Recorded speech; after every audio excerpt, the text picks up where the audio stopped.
ఒక పర్సన్ని మనం అనుకున్నాం, పెళ్లి కాలేదు, పలానా పర్సన్ అయితే మనకు బాగుంటారని అనుకున్నాం. ఏదో మనసులో ఎక్కడో లోపల గూడు కట్టుకుంది ఆలోచన. ఓ రోజు కల్లో స్వప్న దర్శనంలో నిజంగానే వచ్చింది. చాలామంది చెప్పినట్టు దేవుడు నాకు చూపించాడు, నాకు ఆ అమ్మాయినే చూపించాడు దేవుడు, నిజంగా దేవుని స్తోత్రం అని, నాకు ఆ అబ్బాయినే చూపించాడు దేవుని స్తోత్రం అని.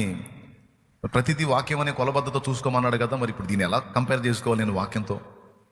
ఆ అబ్బాయిని చేసుకోవాలా వద్దా, అమ్మాయిని చేసుకోవాలా వద్దా అని తర్జన భర్జన పడతారు, లేదా ఫిక్స్ అయిపోతారు. ఇప్పుడు దీన్ని ఎలా అర్థం చేసుకోవాలి మనం? అది బైబిల్లో అయితే ఉండదు.